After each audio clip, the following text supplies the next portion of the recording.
Okay, we can call this meeting of the Design Review Board to order.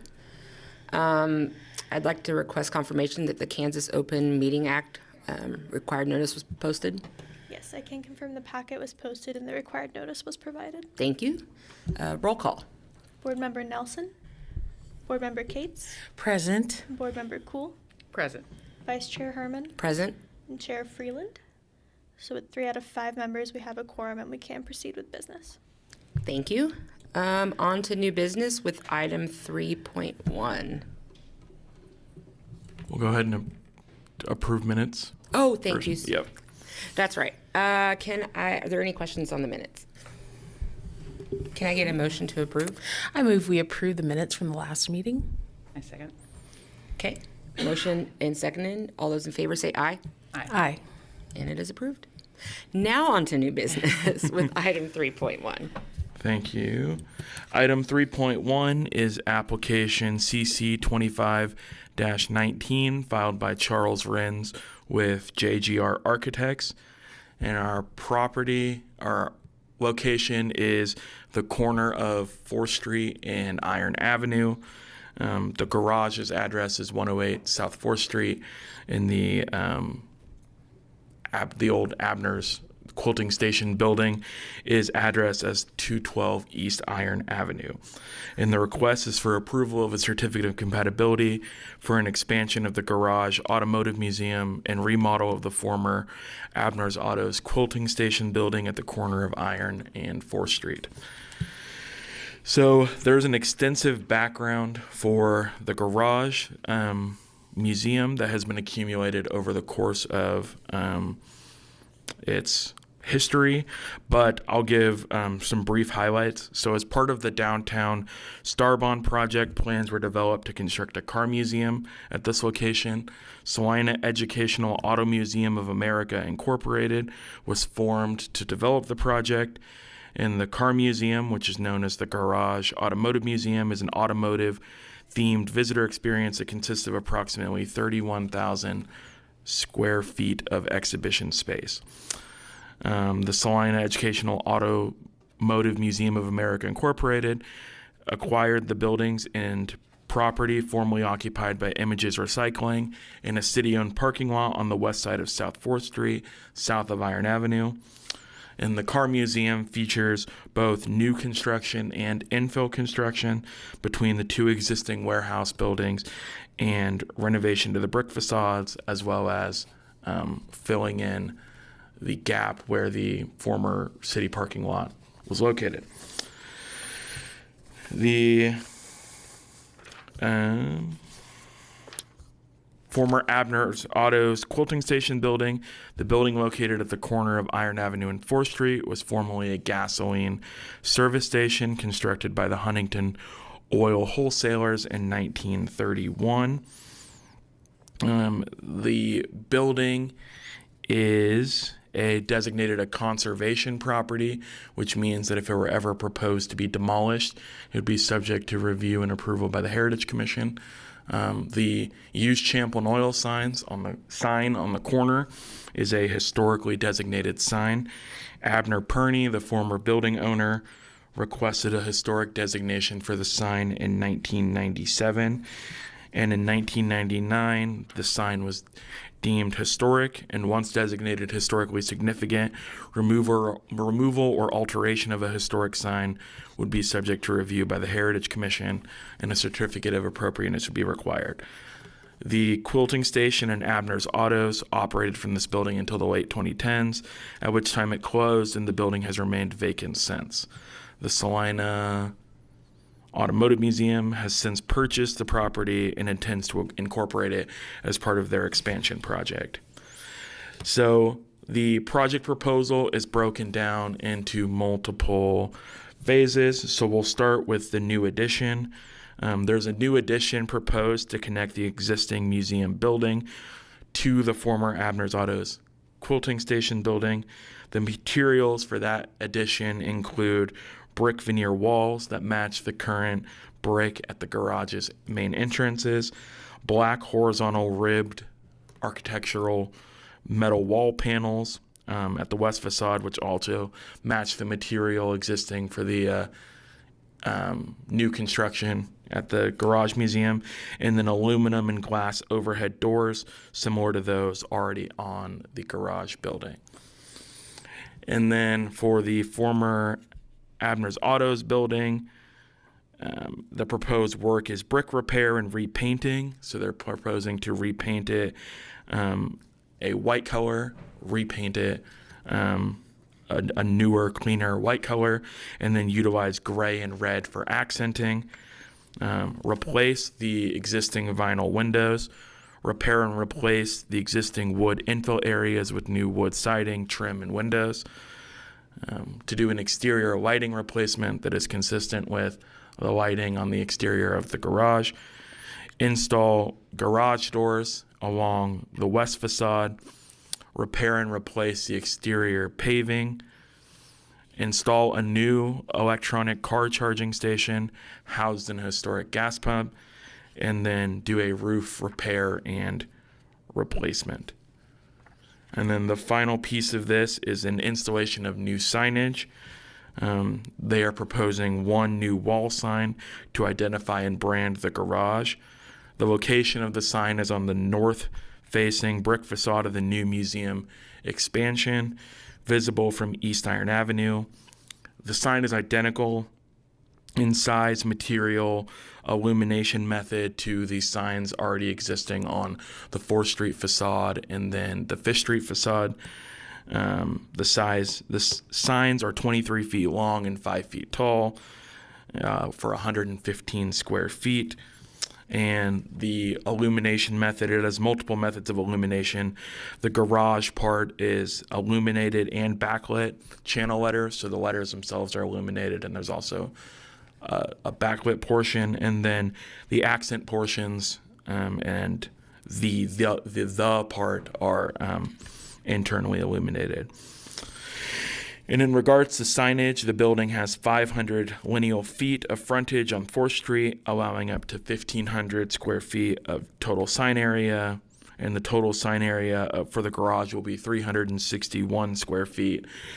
With the addition of the new sign, the C4 district allows a maximum of 4 signs per business or 10 per zoning lot. And so the sign conforms with all of the regulations of the C4 zoning district. So now we will take a look at what the design guidelines have to say about alterations and new construction. So on pages 7, 8, and the top of 9, you will find some information regarding the design guidelines, and we will get into those after our staff analysis part. The design guidelines for downtown Salina state that new construction should not be made to appear old. The intent of the downtown district is not to freeze an area in time, but to encourage new buildings to fit contextually within the district. New construction should not attempt to replicate old styles or introduce false historic structures. For new construction projects, the recommended approach is to harmonize with and reinforce the visual context of existing buildings without distracting from the historical character of intact structures. Through the use of materials consistent with the original development of the garage Automotive Museum, it appears to staff that the project architect has designed an addition that is consistent with what is already on the property and appears to be consistent with the design guidelines efforts to use modern materials to harmonize and reinforce the visual context of existing buildings. In regard to the remodeling and refurbishing of the Abner's Autos building, the project architect is proposing to repair the existing brick, replace the vinyl windows, and paint the brick with a new color.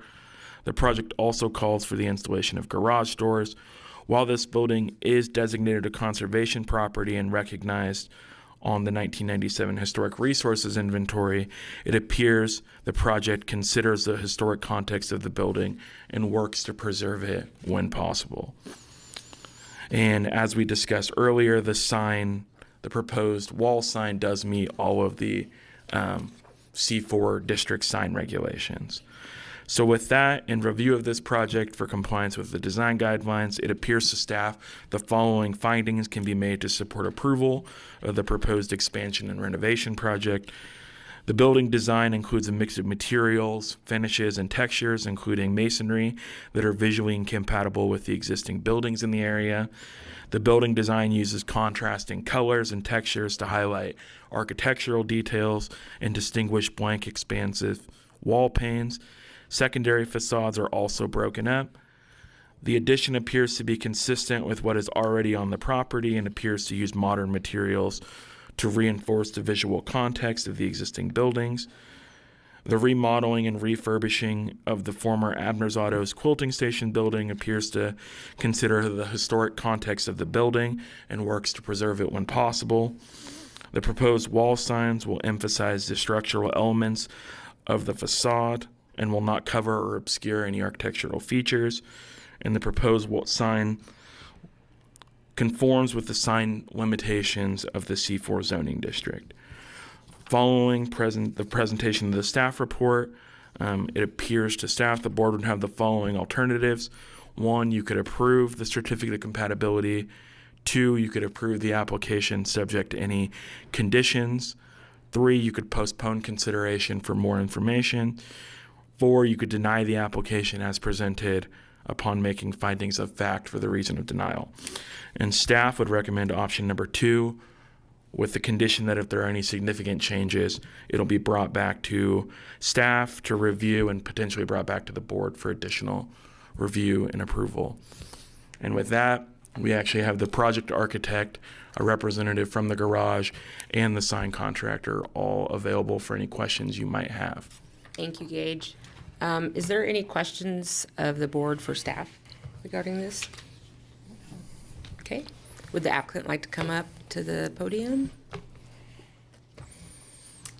Good afternoon. I'm Charles Renz with JGR Architects. I'm happy to answer any questions that you guys might have. Just a couple of things to just kind of to clarify, with our intent.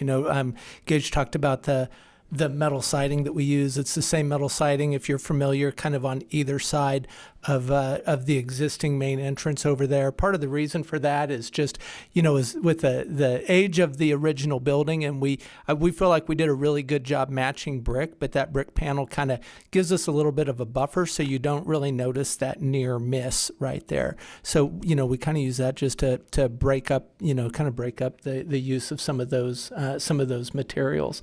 In regards to the existing building on the corner right there, we studied a lot of different colors and a lot of different ways to try to kind of embellish that and take advantage of, just the historic, components of that building.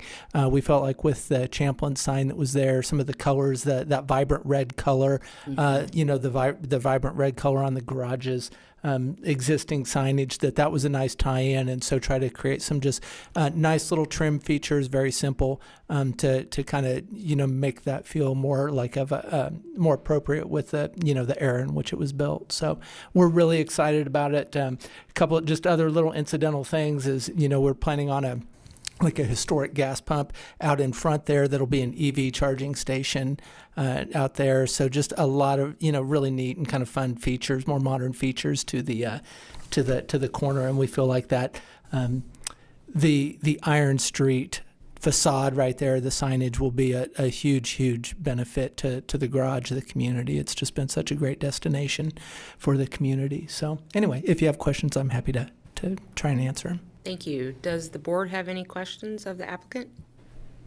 Very well designed, very sharp. Well, thank you. Yeah, we're really excited about it. So I don't have any questions, but this is the most nicely flowing situation ever. Mm-hmm. Yeah, it Looks looks really great. good. Yeah. good. Well, thank you.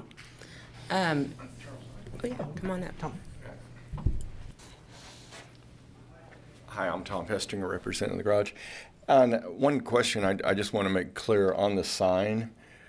I do want to remove that sign, and the middle part will stay the same, but I want to remove it and have it sandblasted and powder coated white. Is that a problem? So that, Champlin I was going to clarify. So as part of the project, they are proposing to refurbish, as Okay. Mr. Pessinger pointed out, the Champlin Oil sign. That will go, because the sign is historically designated, that'll go to the Heritage Commission next week for Okay. review and approval by the Heritage Commission. So. I just didn't want to go do something in there. Sure.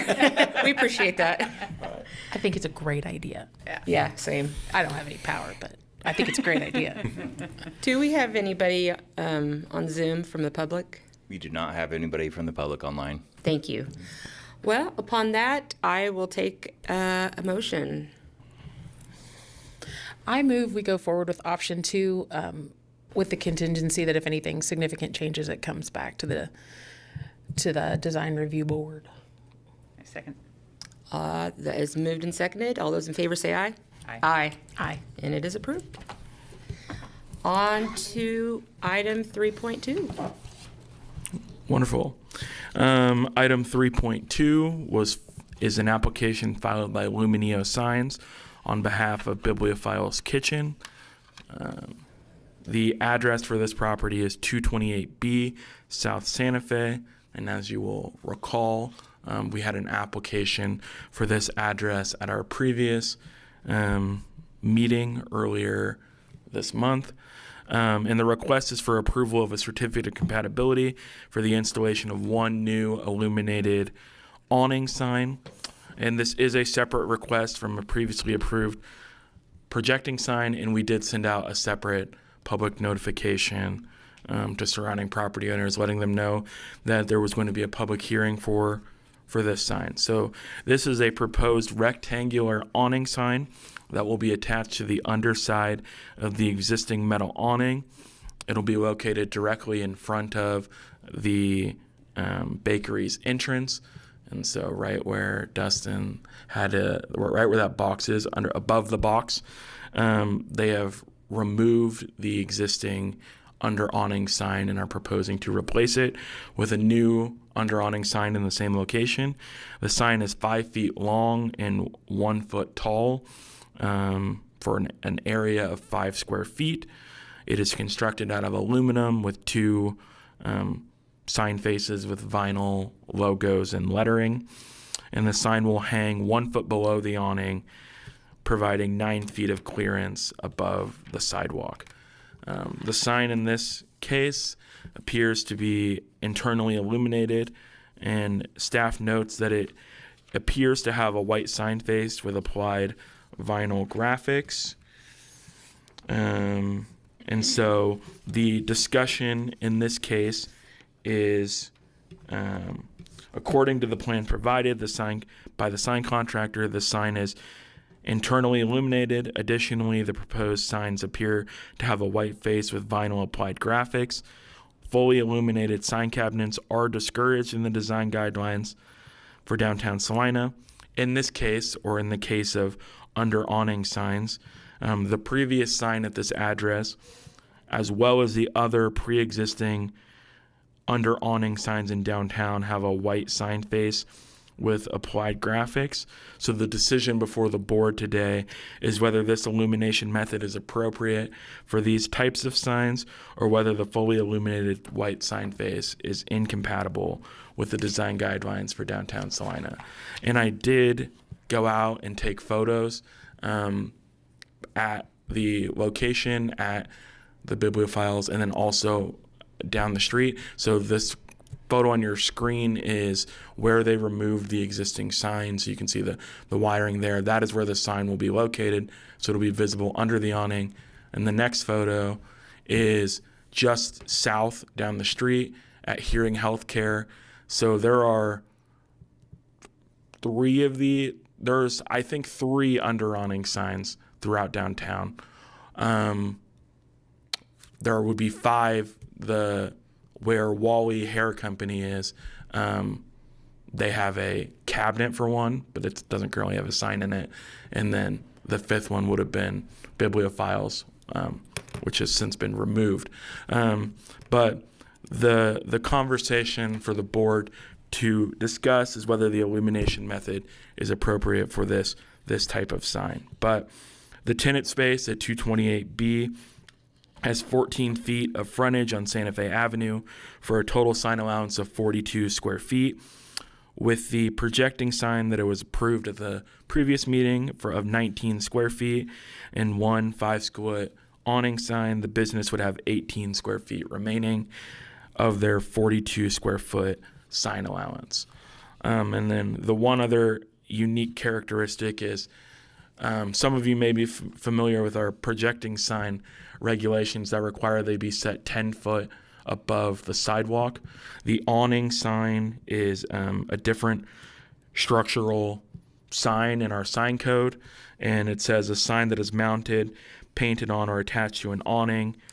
No sign shall be more than 24 inches above or 12 inches beyond the physical dimensions, and a minimum of 8 feet of clearance shall be provided above grade.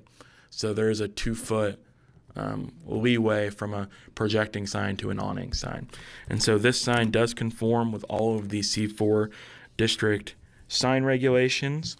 So in review of the project for compliance with the design guidelines, it would appear to staff the following findings could be made to support approval of the approval of the awning sign. The proposed sign is coordinated with the overall facade. The proposed sign will emphasize the structural elements, including the awning, and will not cover any architectural features. The proposed awning sign will be mounted under the existing awning and centered above the entrance, signifying the entrance into the bakery. The proposed awning sign will be easier for pedestrians to read, as we kind of discussed at our last meeting. If you're walking under the awning, you're not seeing the projecting sign, but you are seeing the awning sign. So again, it helps identify the location to patrons, and the proposed sign would conform with the C4 district sign regulations. So again, the board would have this 4 alternatives to approve the application subject to any conditions, postpone consideration of the application, or deny the application as presented. Staff would recommend option 2, and we have the following conditions listed: that the sign cabinet shall be modified so that only the letters and logo are illuminated, and that if there are any changes, it will be brought back to the board. So I invite the board to discuss the illumination method, and the project architect, or the sign contractor, is here to answer any questions regarding the sign. Thank you, Gage. Are there any questions by the board for staff? Did the hearing specialists out there, Yeah, hearing health. that sign come before design review board? No. So all of the the awning signs represent kind of a different era of downtown Salina, and so all of those signs predate the downtown design guidelines. So those under awning signs were not subject to the same design guidelines, which presents a unique question for you today. Okay. I do have a question. So like those signs that are existing, if they get swapped out, like say a new business comes in that spot and puts their sign, their logo there, do they have to have approval with the board if all they do is just swap out the? I'm thinking of one in particular downtown. That's why. So that's an interesting question as well.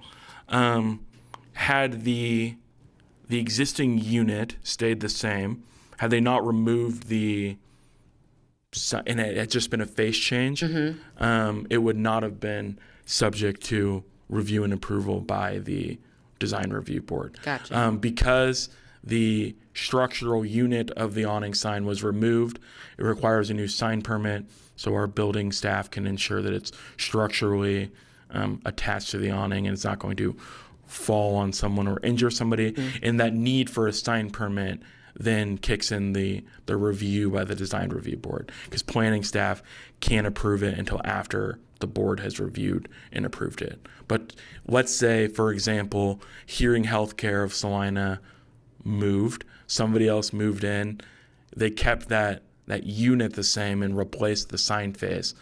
They could replace the sign face as is. Okay.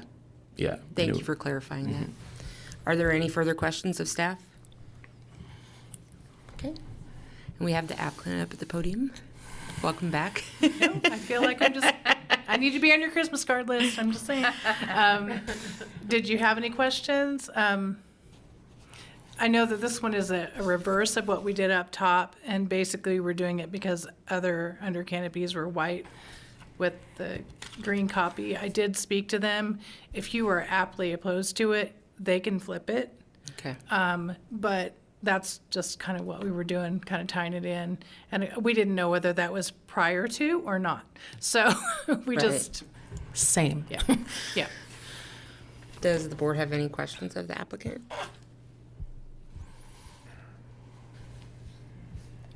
I don't have a question.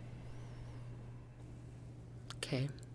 And we don't have any public attending. You don't have anybody from the public online. Thank you. So bring it back to the board for discussion. I know, we knew it was coming.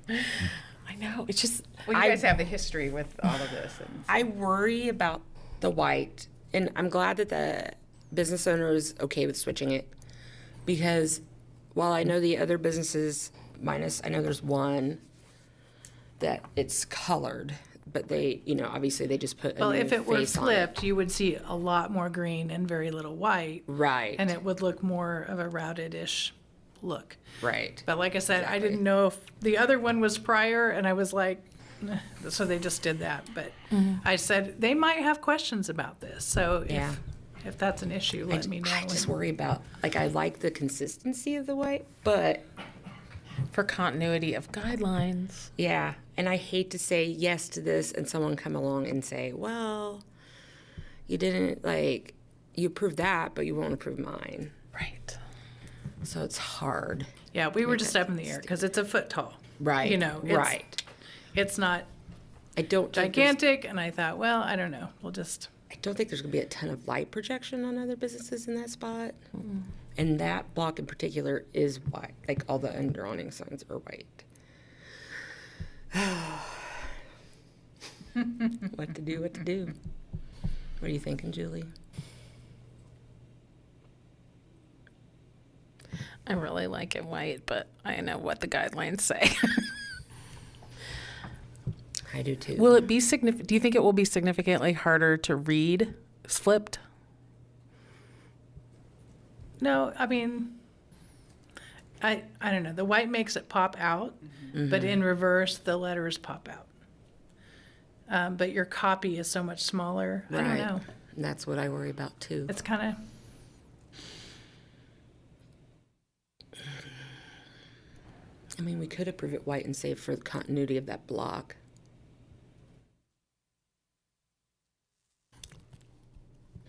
When it comes to to help, so for one, Right. this is probably one of the most unique sign questions the board's going to have, just based Right. on precedent and then the installation of a new sign. It's unique in that matter. Also, I think to the point you were getting to with findings, as part of your motion, any findings you use in support of this sign in particular can be, adopted as part of the motion and approved, and those will be in the minutes for future cases. So if your thought is that there's all of the underawning signs are white in that block, in the continuity of this sign makes sense, that could be a finding for why you're approving Okay. the sign as is. But Okay. but I like I might say that if you decide you want to flip it, I may leave the mixers and the pages as is and kind of put a white outline around it, because I don't know how it would look with green pages. Right. You know what I mean? Like when you're flipping it, your pages change. So I might, Well, to me, that's the logo, so I wouldn't want that. I have two flipped. areas of thought on this.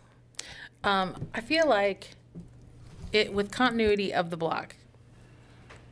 I do think it fits.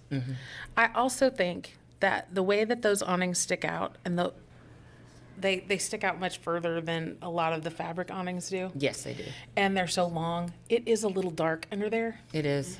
And the thing that I was thinking with the white is it would give some illumination to that area as well. a That's lot more true. ambient light Yeah. with that, yeah. That's my reasoning. I tend to think that's valid reasoning. yeah, that makes sense. Yeah. I will take a motion. Are we moving this? I will Okay. take a motion. I am going to move that we go with option 2, And unless there are any significant changes, to stick with the continuity of the block and to add a little bit of illumination underneath that big, bulky awning. Okay, it's been moved. Do I have a second? I second. Moved and seconded. All those in favor say aye. Aye. Aye. It's approved. All right. Thank you so very much. much for coming back to us I'm again. not coming back tomorrow, though. Tomorrow would have been donut day. I But expect you to have something else in 2 weeks. I see we don't have any administrative or preliminary discussion items. No, we do not have any preliminary discussion items or unfinished business. Okay. And I don't believe we have anybody from the public on Zoom, Not have anybody from the public. and we have nobody in the room. And so Okay. anything the board would like to comment on, but that would be it.